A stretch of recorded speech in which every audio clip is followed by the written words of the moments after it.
Hello बच्चों, I am अर्चना चौधरी। हम पढ़ रहे हैं chapter 7 diversity in living organism. उसमें हम पढ़ रहे हैं क्लासिफिकेशन।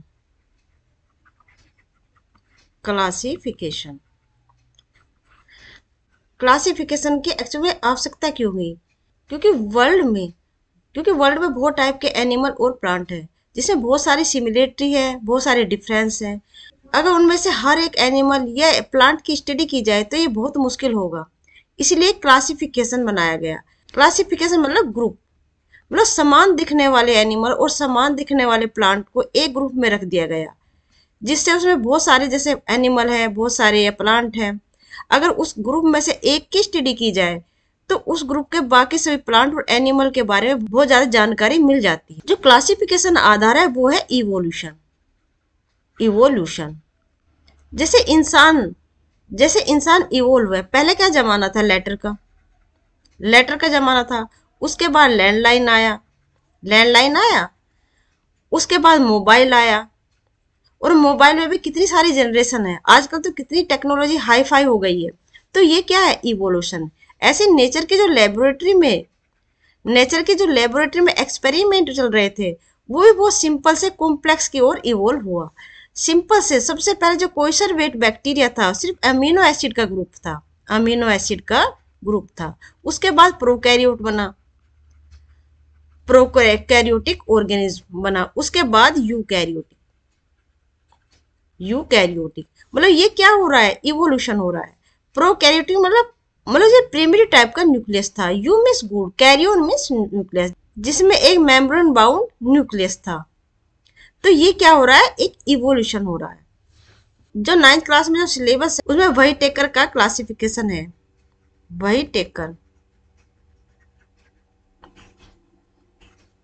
इसको कहते हैं 5 किंगडम क्लासिफिकेशन। इसमें number 1 Monera, number 2 protista, number 3 fungi, number 4 Plantae,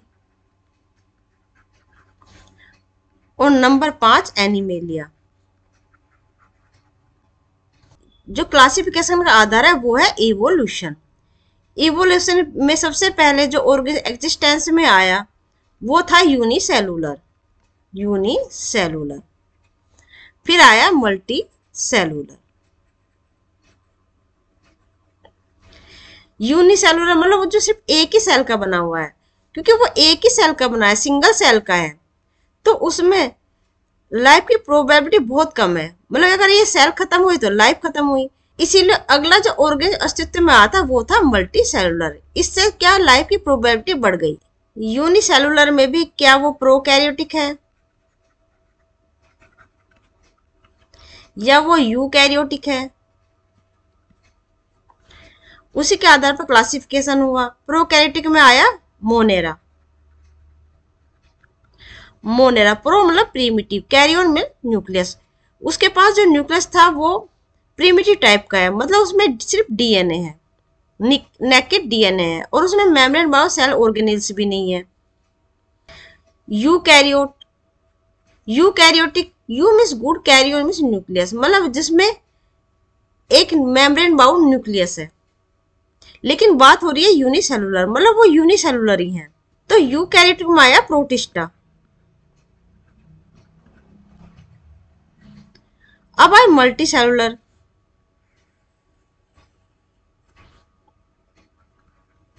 क्या उसमें सेल वॉल है या नहीं है? सेल वॉल है, और क्या वो अपना फूड खुद प्रिपेयर कर रहा है या नहीं कर रहा है? अगर वो फूड प्रिपेयर कर रहा है तो वो प्लांट है, और अगर वो नहीं कर रहा है तो वो फंगाई है या वो प्लांट है। उसमें सेल वॉल नहीं है और अपना फूड भी प्रिपेयर नहीं कर रहा है, तो इसका मतलब वो क्या है? एनिमेलिया है। तो क्या आधार हुआ इसका? इवोल्यूशन हुआ। पहले तो क्या वो यूनिसेलुलर है, सिंगल सेल का है, प्रोकैरियोटिक भी है। उसके बाद जो है वो यूकैरियोटिक हुआ, मतलब उसमें एक मेम्ब्रेन बाउंड न्यूक्लियस हुआ। उसके बाद वो मल्टी सेलुलर हुआ। तो क्या हो रहा है? ये इवोल्यूशन हो रहा है। मल्टी सेलुलर में भी देखा गया कि वो उसमें सेल वॉल है, मतलब हर सेल क्या सेल वॉल से सराउंड है। तो वो क्या है, फंगाई है या प्लांट है या एनिमल है। अगर वो फंगाई है तो इसका मतलब वो फोटोसिंथेसिस नहीं कर रहा है, फंगाई में क्लोरोफिल नहीं होता है। प्लांट है तो इसका मतलब वो फोटोसिंथेटिक है, वो फोटोसिंथेसिस कर रहा है। पर अगर सेल वॉल नहीं है और फोटोसिंथेसिस भी नहीं कर रहा है तो वो क्या है, एनिमल है। तो इसका मतलब क्या है, ये हो रहा है इवोल्यूशन। तो चैप्टर 7 एनिमल डाइवर्सिटी, ये है NCERT. Aristotle classified animal according to whether they lived on land और in water.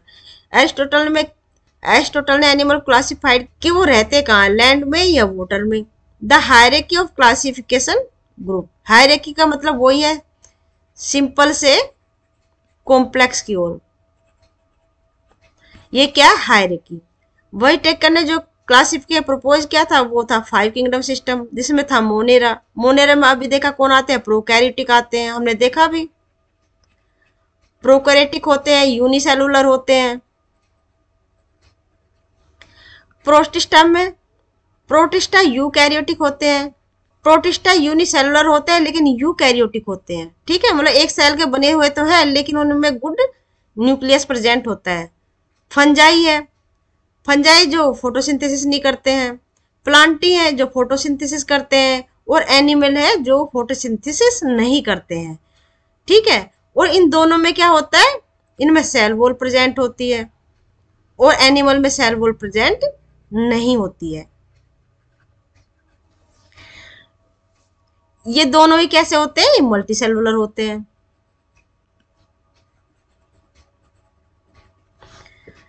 These groups are formed on the basis of their cell structure। जो क्लासिफिकेशन, जो ग्रुपिंग की गई किसके बेस पे की गई, सेल स्ट्रक्चर के ऊपर की गई।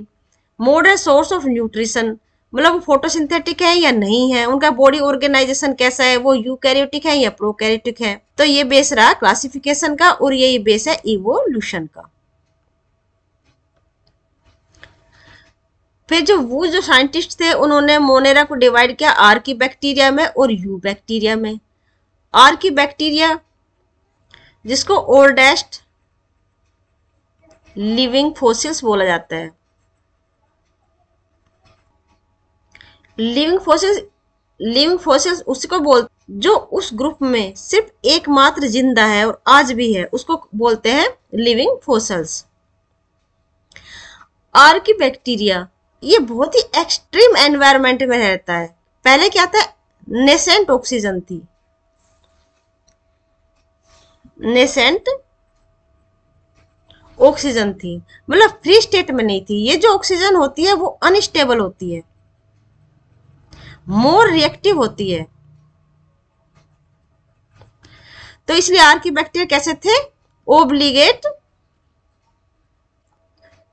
तो इसीलिए आर्की बैक्टीरिया ओब्लिगेट एनएरोबिक थे, एनएरोबिक थे, मतलब इन्हें ऑक्सीजन की आवश्यकता नहीं थी क्योंकि एक्सट्रीम टेम्परेचर था। क्योंकि उस समय एक्सट्रीम टेम्परेचर था तो ये 80 डिग्री सेंटीग्रेड टेम्परेचर पे भी रह लेते हैं। वाटर सोल्टी था इसलिए सोल्टी वाटर में मिलते हैं। और यू बैक्टीरिया में डिवाइड किया आर्की बैक्टीरिया और you bacteria. Further classification done by naming the subgroup at various level as given in the following scheme। Kingdom के बाद फाइलम एनिमल में फाइलम बोलते हैं और डिवीजन बोलते हैं प्लांट्स में। फिर class, order, family, genus and species. Thus by separating organisms on the basis of hierarchy of characteristic into smaller and smaller group, we arrive at the basic unit of classification which is the species। जो classification जो basic unit होती है वो होती है species.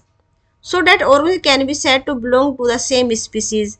Broadly a species include all organisms that the similar enough to breed and perpetuate। तो species में वो ऑर्गेनिज्म आते हैं जो ब्रीड कर सकते हैं और अपनी जनसंख्या को स्थायी रख सकते हैं, आगे बढ़ा सकते हैं। जो बेसिक यूनिट होती है ना क्लासिफिकेशन की वो होती है स्पीसीज। वही टेकर क्लासिफिकेशन मोनेरा में अभी हमने देखा था कौन से आते हैं, प्रोकैरियोट होते हैं उनके पास ऑर्गेनिल्स भी नहीं, वेल डिफाइंड ऑर्गेनिल्स भी नहीं होती हैं। The organelle do not have a definite nucleus और organelles, nor do any of them show multi cellular body design. मतलब ना तो ये मल्टी सेलुलर होते हैं और ना ही न्यूक्लियस होता है और ना ही ऑर्गेनिल्स होते हैं। On the other hand they show diversity based on many other. मतलब जो मोनेरा होते हैं ना, उनमें सेल वॉल तो मिलती है, सेल वॉल मिलती है, और ये भी फोटोसिंथेटिक भी हो सकते हैं और नहीं भी, फोटोसिंथेटिक हो सकते हैं और नहीं भी हो सकते हैं। कुछ बैक्टीरिया होते हैं जो फोटोसिंथेटिक होते हैं, जिसमें प्रोटियोबैक्टीरिया,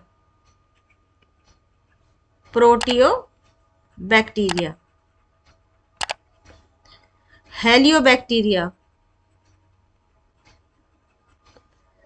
साइनोबैक्टीरिया,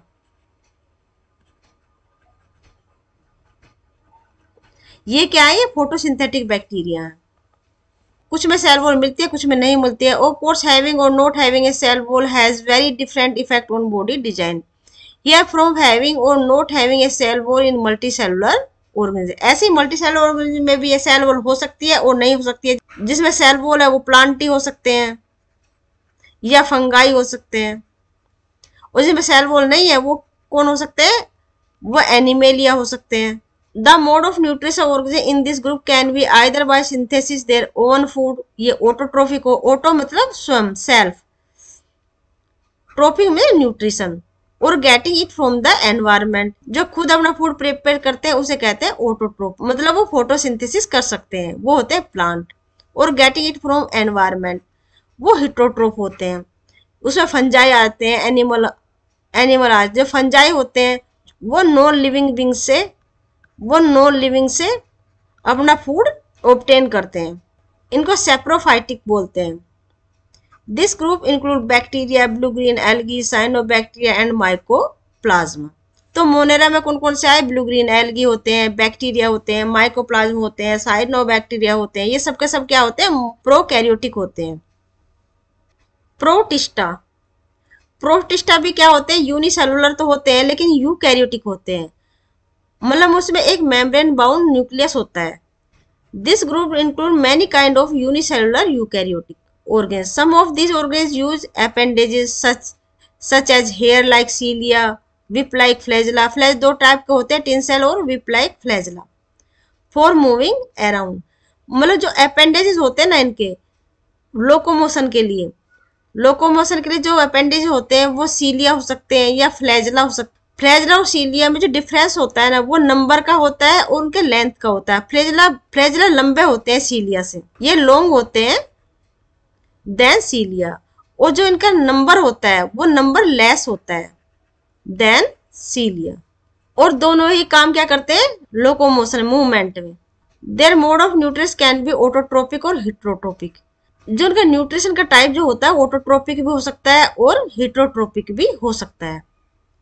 जैसे प्रोटिस्टा में यूग्लिना आता है, यूग्लिना, ये है यूग्लिना, इसको कहते हैं connecting link between animal and plant. ये प्लांट की तरह फोटोसिंथेसिस कर सकता है, तो ये ऑटोट्रोफ हुआ। हिट्रोट्रोफ जो फोटोसिंथेसिस नहीं कर सकते हैं उनको बोलते हैं हिट्रोट्रोफ। एग्जाम्पल है unicellular algae, diatoms and protozoans. जितने यूनिसेलुलर एल्गी होते हैं, एल्गी जो होते हैं ना, वो भी फोटोसिंथेसिस करते हैं ना, एल्गी फोटोसिंथेसिस करते हैं। और जो यूनिसेलुलर एल्गी है उसको रखा है प्रोटिस्टा में, क्योंकि प्रोटिस्टा के अंदर क्या है, यूनिसेलुलर ऑर्गेनिज्म होने चाहिए और यूकैरियोटिक होने चाहिए। और जो प्रोटोजोन्स है वो है यूग्लिना, अमीबा है, पैरामीशियम है। तो ये सब जो एग्जाम्पल है ना, ये है प्रोटिस्टा के। स्लाइम मोल्ड है, ये अमीबा है, ये यूग्लिना है, ये डायनोफ्लैगेलेट है, ये पैरामीशियम है। फंगाई में क्या अंतर है प्रोटिस्टा से, प्रोटिस्टा तो क्या होते हैं, यूकैरियोट होते हैं, ये फोटोसिंथेटिक भी हो सकते हैं। लेकिन जो फंजाई होते हैं उनमें सेल वॉल मिलती है, उसमें सेल वॉल मिलती है और ये फोटोसिंथेसिस नहीं कर सकते हैं, क्योंकि इनमें क्लोरोफिल प्रेजेंट नहीं होती है। They are heterotrophic eukaryotic organism, मतलब हिट्रोट्रोपिक होते हैं, ये ऑटोट्रोपिक नहीं होते हैं, अपना फूड खुद प्रिपेयर नहीं कर सकते हैं, यूकैरियोटिक होते हैं। इनमें एक सुविकसित न्यूक्लियस मिलता है, मेम्ब्रेन बाउंड न्यूक्लियस मिलता है। Some of them use decaying organic matter as food and are therefore called saprotroph. उसको क्या बोलते हैं? सेप्रोट्रोप बोलते हैं। Other require a living protoplasm of a host organism of food. They are called parasites. मतलब ये फंगाई जो है ना वो दो तरीके के हो सकती है, एक तो सेप्रोट्रोप्स जो अपना फूड किससे गेन करते हैं? जो अपना फूड डिकेइंग ऑर्गेनिक मटेरियल से गेन करते हैं, डिकेइंग मटेरियल से गेन करते हैं। दूसरे होते हैं पैरासाइट्स जो लिविंग ऑर्गन से अपना फूड लेते हैं, उसको कहते हैं पैरासाइट्स। तो दोनों में अंतर क्या होता है? ये नॉन लिविंग से लेते हैं और ये लिविंग से लेते हैं। Many of them have the capacity to become multicellular organisms at certain stage in their lives. They have cell wall made of a complex sugar called chitin. जो इनकी सेल वॉल बनी होती है ना वो होती है काइटिन की बनी हुई, जबकि प्लांट में सेलुलोज की बनी होती है। ये अंतर है, फंगाई में होती है काइटिन की बनी हुई, प्लांट्स में होती है सेलुलोज की। Example are yeast, mould and mushroom. ये एग्जाम्पल है इसके, ईस्ट, मोल्ड एंड मशरूम। ये क्या है? ईस्ट है। ये इस तरह से इसमें बडिंग होती है, बड़ के टाइप से निकलती है इस तरह से, और ये यहाँ से डिटैच होती है, तो रिप्रोडक्शन करता है बडिंग से। और ये है मशरूम, खाने के काम आती है ना, काफी कॉस्टली आती है ये। Some fungi species live in the permanent natural dependent relationship with blue green algae और cyanobacteria. Such relation are called symbiotic. जो सिम्बायोटिक मतलब एक दूसरे के लिए बेनिफिट होना, मतलब एक दूसरे को लाभ पहुंचाना, उसको कहते हैं सिम्बायोटिक रिलेशनशिप। और जब एल्गी और फंजाई रिलेशनशिप में होते हैं, सिम्बायोटिक रिलेशनशिप में होते हैं, उसको कहते हैं लाइकेन। मतलब एल्गी और फंजाई दोनों ही एक दूसरे को लाभ पहुंचाते हैं, बेनिफिशियल होते हैं एक दूसरे के लिए, तो इस रिलेशनशिप को बोलते हैं सिम्बायोसिस, और इस ग्रुप को बोलते हैं लाइकेन। इसमें एल्गी फोटोसिंथेसिस के द्वारा फंजाई को फूड प्रोवाइड करती है, और बदले में फंजाई सोइल से एब्जॉर्ब करती है वाटर एंड मिनरल्स और प्रोवाइड करती है एल्गी को। तो इस तरह से एक दूसरे के ऊपर ही डिपेंड होते हैं, सिम्बायोटिकली डिपेंड होते हैं, मतलब एक दूसरे को लाभ पहुंचाते हैं। These symbiotic life forms are called lichen. इसको क्या बोलते हैं? Lichen. We have all seen lichen as the slow growing large color patches on the bark of। जो बड़े बड़े ट्रीज होते हैं ना उसमें दिखाई देते हैं ना ग्रीन से, वो क्या है? वो लाइकेन होते हैं। चौथा प्लांटी कैसे होते हैं? मल्टी सेलुलर होते हैं, यूकैरियोटिक होते हैं और अपना फूड खुद प्रिपेयर करते हैं, मतलब फोटोसिंथेटिक होते हैं। These are multi cellular eukaryotic with cell wall होती है इसमें। सेल वॉल मोनेरा में भी होती है, लेकिन अंतर क्या है? ये तो क्या यूनिसेलुलर होते हैं, ना, उस यूनिसेल में मतलब एक सिंगल सेल में सेल वॉल होती है, और जो प्लांटी होते हैं वो मल्टी सेलुलर होते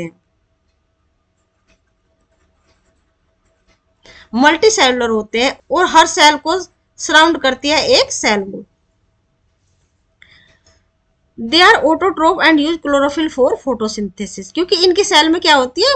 क्लोरोफिल होती है, इससे वो फोटोसिंथेसिस क्रिया करते हैं और जिससे वो अपना फूड खुद प्रिपेयर करते हैं, इसलिए ये हुए autotroph. Auto means self. Thus all plants are included in this group since plant and animal are most visible form of diversity of life। अलग अलग तरह के प्लांट और एनिमल होते हैं, तो ये बहुत ज्यादा डाइवर्सिटी से मिलते हैं, यूनिसेलुलर से लेकर मल्टी सेलुलर तक होते हैं, प्रोकैरियोट से लेकर यूकैरियोट तक होते हैं। तो ये क्या है? इनके फॉर्म्स में डाइवर्सिटी है। Animalia, these include all organisms which are multicellular eukaryote without cell wall, they are heterotroph। Cell wall के बेस पे डिवीजन हुआ था ना, जिसके अंदर सेल वॉल है वो प्लांट, जिसके अंदर सेल वॉल नहीं है वो एनिमल। जो फोटोसिंथेसिस कर सकते हैं वो प्लांट, जो नहीं कर सकते हैं वो एनिमल। एनिमल में भी जो यूनिसेलुलर है उसको रख दिया प्रोकैरियोट में। प्लांट में जो यूनिसेलुलर है उनको रख दिया प्रोटिस्टा में। जो एनिमेलिया में यूनिसेलुलर है उनको भी रख दिया प्रोटिस्टा में। तो प्रोटिस्टा में सभी यूनिसेलुलर यूकैरियोटिक ऑर्गेनिज्म आ जाते हैं, उसमें प्लांट भी है और एनिमल भी है। लेकिन जो मल्टी सेलुलर यूकैरियोटिक है जिनके अंदर क्लोरोफिल है वो प्लांट में आ जाते हैं और सेल वॉल प्रेजेंट है। और जो एनिमल है जिसमें वो यूकैरियोट भी है और मल्टी सेलुलर भी है, लेकिन अपना फूड खुद प्रिपेयर नहीं कर सकते हैं, उसको रख दिया एनिमेलिया में। तो ये था क्लासिफिकेशन जो वही टेकर द्वारा दिया गया था 5 किंगडम सिस्टम। एक बार फिर ब्रीफली रिवाइज करते हैं।